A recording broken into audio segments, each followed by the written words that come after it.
What's up, Green Bay Packers fans? Welcome into the Saturday edition of the Pack-A-Day podcast. And no, I am not Andy Herman. My name's Paul Bretl. I cover the Green Bay Packers for ESPN Lacrosse. You can find all my written work over at espnlacrosse.com. You can download the 105.5 ESPN Lacrosse app for Packers coverage on the radio, or if you're a Wisconsin sports fan, Packers, Brewers, Bucks, Badgers, whatever you need. But I'll be filling in for Andy today, and we're going to be recapping what happened during the Packers Friday training camp practice with family night here upon us. So, again, with family night on the horizon here, it was a shorter practice. It was only an hour 20. There were only 3 live periods. Packers weren't in their pads. They were just in their shells. And again, a lot of the reasoning behind that was in preparation for family night here on Saturday. As far as the injuries go, some of the new ones that did pop up, Nate Hobbs did not participate due to a knee injury. Rasheed Walker was dealing with a groin. Travis Glover, a shoulder. Kamal Hadden, a hip. Aaron Mosby, a groin, and Sam Brown Jr. was working through an ankle injury. Christian Watson, Marshawn Lloyd, Colin Oliver, John Williams were all sidelined, as they have been in recent practices, and many of those from the start of training camp. Now, we did get back Jaden Reed, Dontavian Wicks. Aaron Banks was out there. He was on a bit of a snap count, though. He didn't go through all of the team portions of practice. And then Savion Williams was out on the practice field as well. Knowing that, today we learned that Rasheed Walker was dealing with the groin injury, provide some context around what we saw during Thursday's practice. Because through the first 2 team periods on Thursday, again, Rasheed Walker was out there at the starting left tackle spot. But then for the remainder of practice, it was Jordan Morgan. And again, not knowing that Walker at that time, I'm guessing, dropped out with the groin injury, it looked like the Packers were really going heavy into playing catch up to a degree, right? Getting Jordan Morgan some of those starting left tackle reps so that competition can unfold. And the reason that didn't seem so outlandish was because on Wednesday, when Adam Stenavich was speaking with us, he mentioned that they're going to, now that the offensive line's getting healthy, Aaron Banks is back, you have Elton Jenkins at center, they freeze the Packers up to now move Jordan Morgan around more often and get him more of those left tackle snaps. So having that understanding, right, what we heard on Wednesday, and then seeing that unfold on Thursday, where again, Jordan Morgan was taking a lot of the first team reps at left tackle, it seemed like the Packers were playing catch up, but it sounds like, again, just trying to piece things together here, but it sounds like Walker might have dropped out of Thursday's practice, which led to Morgan then getting more of those opportunities, and he got a lot more left tackle opportunities on Friday as well, again, starting at that position for the Packers. And on Wednesday, again, when Stenavich was speaking, he was incredibly complimentary of Jordan Morgan and what he's put on tapes up to that point in practice. Again, both with the fairly limited tackle reps at that point, but also at guard. Matt LaFleur on Friday said that Jordan Morgan had done a nice job at left tackle on Thursday, but had some things to clean up. And a few of those things to clean up, we could spot during Thursday's practice. And then again on Friday, there were a few reps specifically against Lucas Van Ness where he made his way into the backfield pretty quickly and looked like was really using his that combination of speed and power to his advantage against Jordan Morgan. And to stay with Lucas Van Ness for a minute, obviously a big jump would do wonders this season for that Packers pass rush, where they need more from. They need more consistency from that unit as a whole. And I will say there's been a lot of practices up to this point where there's a pass rush rep or two in each of them where Lucas Van Ness stands out. Now, again, I know it's about consistency. It's about making that the norm. It's about doing it in the regular season and doing it regularly, right? That's what's next. That's what we need to see. But if you want to hold on to some optimism as into why can this be a year 3 jump for Lucas Van Ness, I'm going to go back to last season. I believe it was against the San Francisco 49ers.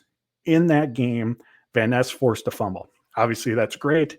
But what went into that fumble, I think, is the reason for optimism.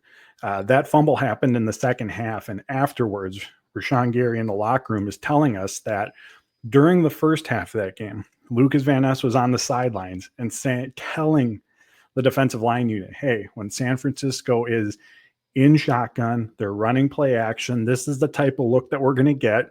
Here's how we need to respond to it. Fast forward a few quarters. The 49ers are in shotgun. They run play action. Van Ness makes his way into the backfield, forces the fumble. That's the real reason to, again, be optimistic about what's ahead for Lucas Van Ness. The fumble's great, pressures are great, making your way into the backfield's great, but it's the processing of it. It's in real time identifying, understanding how the opponent's attacking you, knowing how to respond to it, and then going out there and executing on it. For a player who came to the NFL relatively inexperienced, fewer than 1,000 career snaps during his time at Iowa, a large portion of which came at defensive tackle, not defensive end. There was always, we knew this from the start, there was always going to be a learning curve for Lucas Van Ness. So from the processing standpoint, the understanding of how the opponent is attacking you, and then again, recognizing it and going out and making a play, that is the reason, in my opinion, to be bullish on what could be ahead for Lucas Van Ness this upcoming season. Now, moving on to the secondary.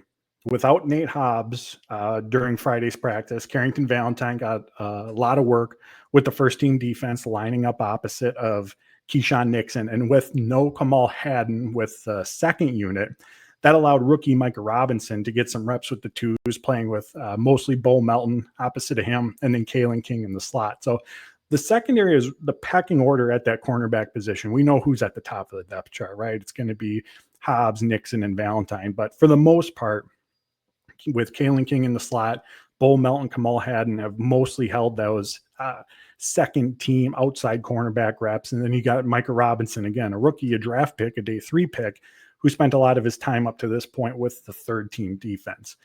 What I've said before about the secondary, because again, we have our unknowns about the cornerback position. How good can this unit be? Do they have enough experience depth behind the Nixon, Hobbs, and Valentine? But what I think can be a superpower for the Packers secondary, and we're seeing it on display already in these practices, is the versatility. There's instances where, and I know Andy's covered this, where it's Hobbs and Nixon outside, Bullard in the slot, McKinney and Evan Williams deep. There's times where Javon Bullard is the deep safety next to McKinney. There's times where Nate Hobbs is in the nickel, and then Carrington Valentine is on the field. The amount of versatility that the Packers have, the amount of guys that they can move around, again, I think that can be the superpower, because it gives Jeff Hafley an immense amount of flexibility as he puts together his weekly game plans. He can truly play matchups. So as we're seeing these rotations where sometimes Evan Williams is deep, sometimes it's Javon Bullard next to Xavier McKinney, both those guys are going to see their opportunities this season. I think we can all feel confident in saying that, right? But in terms of when those opportunities come, I think it's really going to be matchup based. Who's the opponent? What do they do well? If you're the Packers, what do you want to take away? And on a week-to-week basis, that's going to largely dictate, all right, is Hobbs mostly outside? Is he mostly in the nickel? Who's deep next to McKinney? Is it Bullard? Is it Williams? Are we seeing both over the course of the game? Because the matchup, the in-game situations are going to be what heavily dictates who Jeff Hafley puts on the field in those situations. And from an offensive perspective, one, in your preparation for this Packers defense, that's a lot to prepare for. Because as you're watching film throughout the week, there's a lot of different looks, a lot of different player skill sets that you have to be accustomed to, that you have to be ready for in game. That versatility can, from one play to the next, you can have different players in game on the field that you now have to be, if you're, again, opposing offense, that you have to be ready for. There's a disguising of coverages, and we know this Jeff Hafley defense does really well, where what you see if you're the quarterback under center versus what you see when you're at the top of your drop can be completely different, can lead to a split second, a half second of hesitation. And in the NFL, it's all it takes for a throwing lane to close. It's all it takes for your pass rush to now get home and force a pressure or a sack. So I think, as we wonder specifically about the cornerback position, what's this group going to look like this season? How are they going to perform? That versatility that we're seeing on display, I think, is going to be a really, really important element to that. Now, Quay Walker did not go through any of the team drills. He hasn't yet in training camp, but we did see him go through, again, as a slower paced practice. We did see him go through the walkthrough portion, also went through the individual period as well. Running back Emmanuel Wilson, during one of the red zone periods, he would exit the practice with what looked like a lower body injury. That's all that we know at this time. And Jordan Morgan, again, I mentioned he was taking all of the, or just about all of the first team left tackle reps with Rasheed Walker not available. They did still get him some opportunities at left guard. And on those snaps, it was Anthony Belton's second round pick who came in at left tackle with the first team offense. Now, what I'll say about that, I think more than anything, that is the Packers' effort to still get Jordan Morgan some guard reps, because that is still something that they want to do. Adam Stenavich made that clear. They're going to give him opportunities at guard and tackle moving forward. So not having Walker, wanting to get Jordan Morgan a few snaps at least at guard, I think is the real reason why we saw Belton at tackle, more so than Anthony Belton has really stood out and earned that opportunity. But I did want to make note of it anyway, specifically that they are still giving Jordan Morgan opportunities at the guard position. Now, two defensive linemen who are really standing out right now, day 3 pick Warren Brinson, and then undrafted rookie Nazir Stackhouse. On Thursday's practice, I counted 3 or 4 different plays against both the run and the pass where Brinson had made his way into the backfield, caused some disruption, busted through the offensive line. He had another play during Friday's practice where he was able to do that as well. So he's someone who's picking up momentum as these practices unfold. And I was talking to him the other day, and there's not a ton of overlap, as he put it, in what he was asked to do at Georgia and what the Green Bay Packers are asking him and the other defensive linemen to do.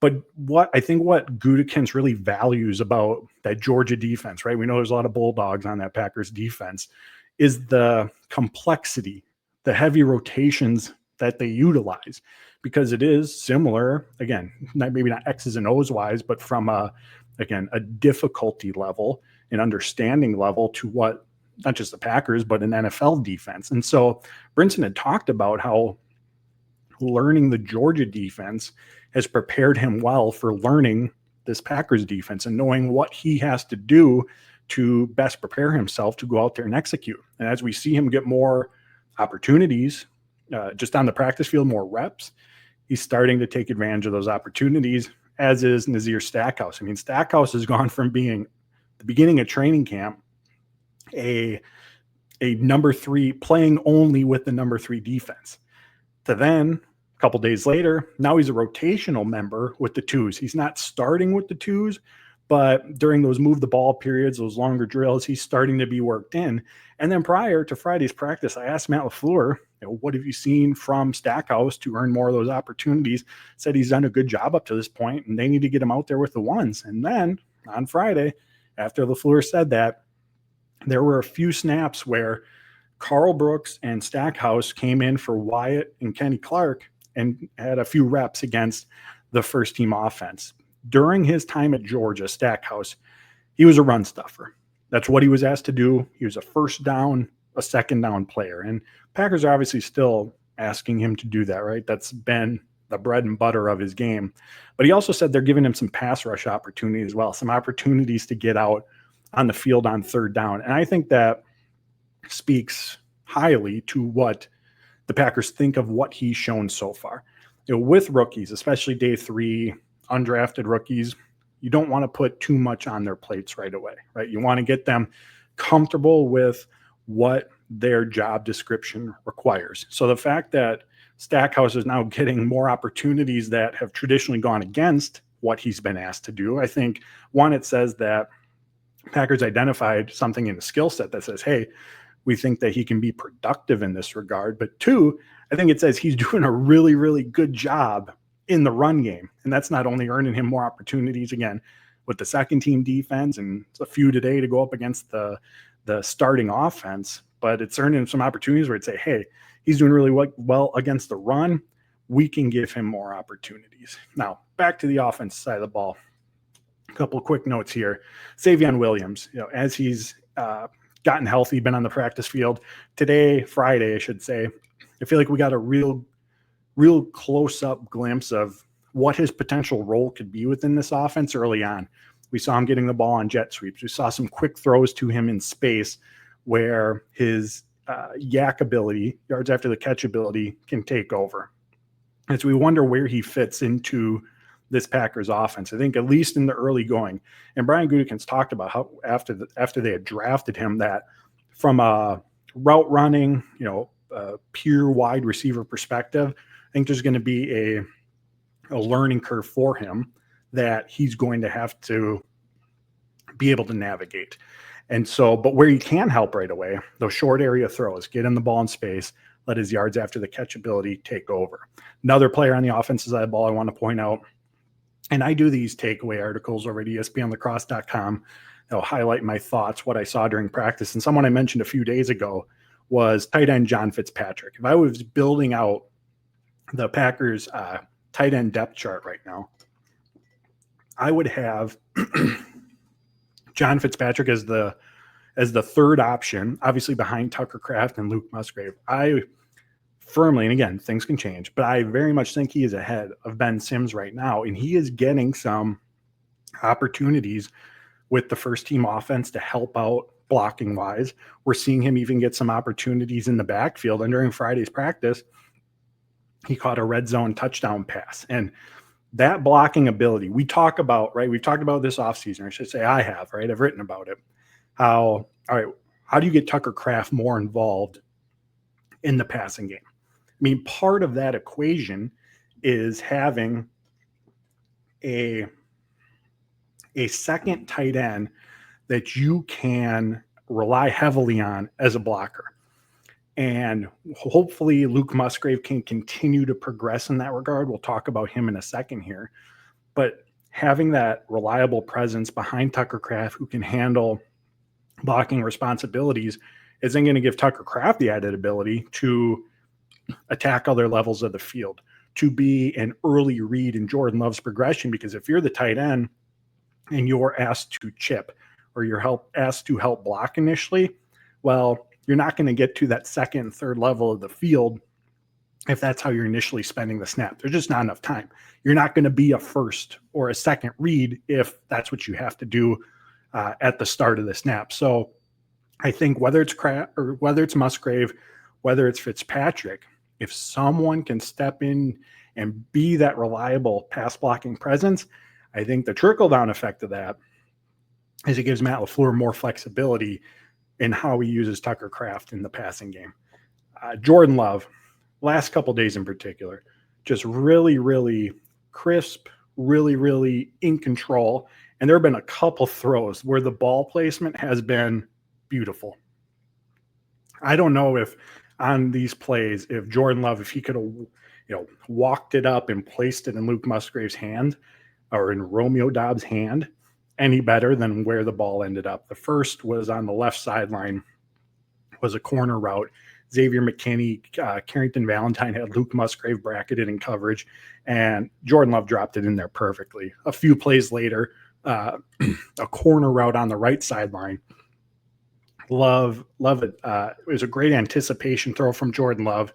I don't think Carrington Valentine saw it until it was in Luke Musgrave's hands, and afterwards Luke Musgrave, and there are good receptions on his part too, don't get me wrong, but afterwards Luke Musgrave, I think, summed it up well where he goes, there is no defense for the perfect ball. So Jordan Love, again, crisp, in control, good decision-making, efficient. He was 10 of 15 overall today by my count from what I was tracking. Started off 6 for 6 and just some really, really well-placed footballs. Now, let's talk about Luke Musgrave. Musgrave has said during training camp here, his two big objectives this season, staying healthy and then continuing to be a well-rounded tight end. We know with the size, speed, that skill set that he possesses, that he can be a big play threat in the passing game within this offense. He has that playmaking potential. I just highlighted two plays. Those two throws I just mentioned that he hauled in, both were easily over 15 yards. Second one might have been pushing over 20 yards. We know that ability is there, but we talk about the importance, just did with John Fitzpatrick, of being able to block in Matt LaFleur's offense. And that's an area where I think when Musgrave specifically says, I need to be a more well-rounded tight end, that he's referring to, right? Getting stronger as a blocker, getting better at the point of attack. Adam Stenovich on Wednesday highlighted that as an area that he wants to continue to see Musgrave growing in. And so far through the first week plus of practices, I think Stenovich likes what he's seen from Luke Musgrave in that regard. And there were 2 plays during Thursday's practice. One was a run to the outside, another was on an end around where Musgrave got out in space, took the linebacker on head on, maintained his block long enough that it allowed the ball carrier to get to the second level. Musgrave is never going to be a standout, a Tucker Kraft level blocker. But to operate in this offense, he's going to have to, again, those 2 plays I just described, he's going to have to show that he can at least hold his own in that regard.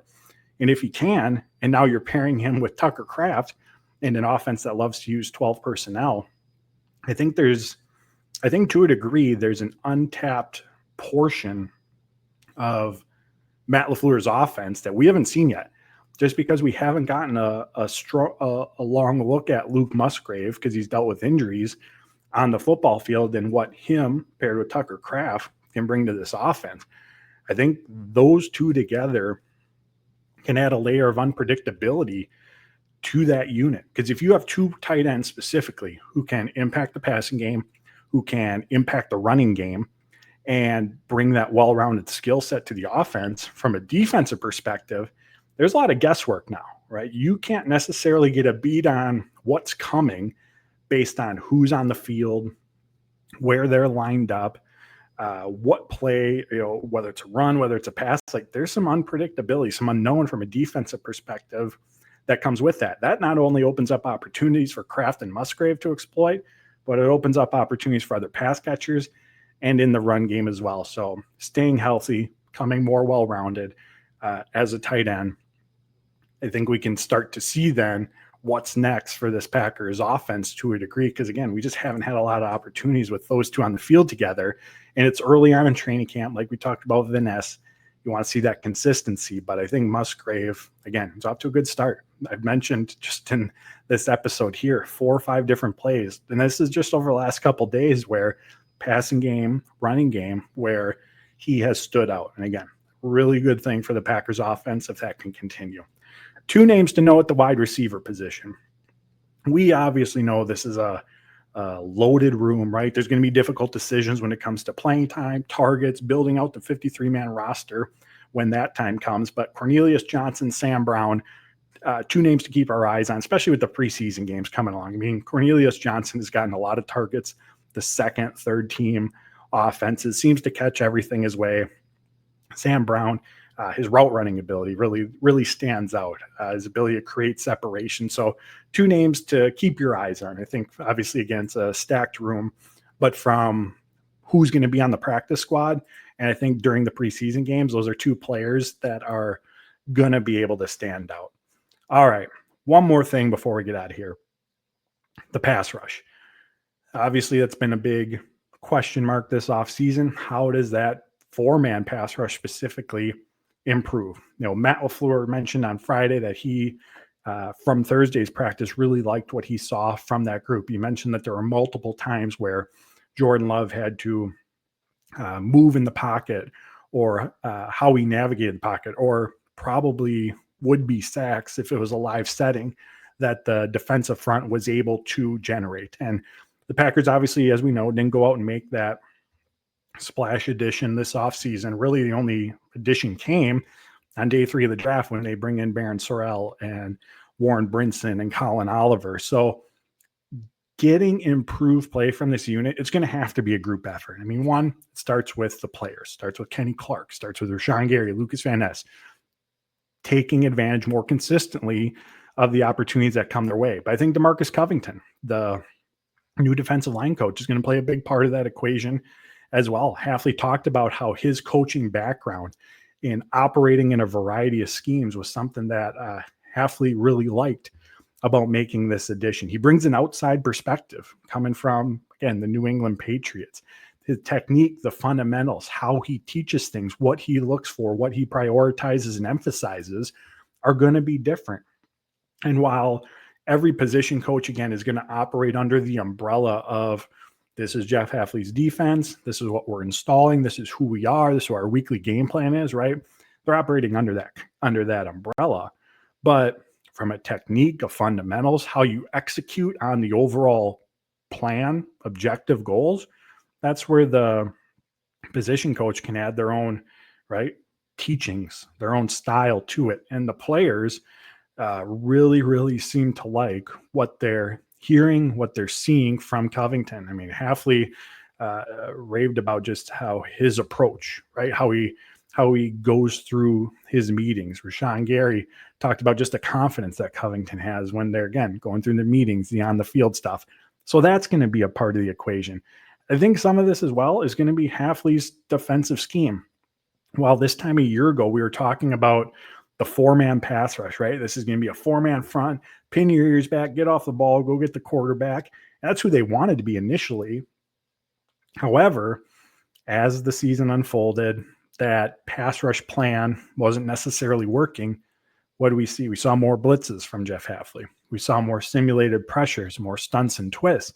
And Matt LaFleur made a comment very early on this offseason that he didn't necessarily want to go back to just being a 4-man rush team. Because again, thinking about it from the offensive perspective, there's less eye candy in that regard, right? Like from pre-snap to how things unfold initially, there's a lot more for the quarterback and the offensive line to have to digest when there's stunts and twists, when there's blitzes, when there's simulated pressure. So those elements, those factors are going to continue to be a big part of this Packers defense, and obviously hoping to help elevate the play of the pass rush. So again, it's going to be a group effort.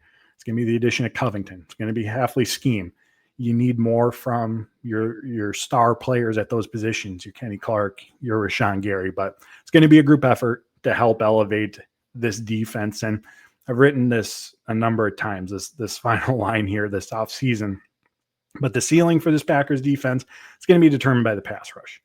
Because when that group is playing at a high level, when that group is firing on all cylinders, every other defender on the field benefits from it. So there you have it, my friends. A recap of what had took place on Friday and then some other topics I just wanted to get to. As always, we appreciate you tuning in to the Pack a Day podcast. Andy will be back with you on Sunday. And so till next time, friends, take care.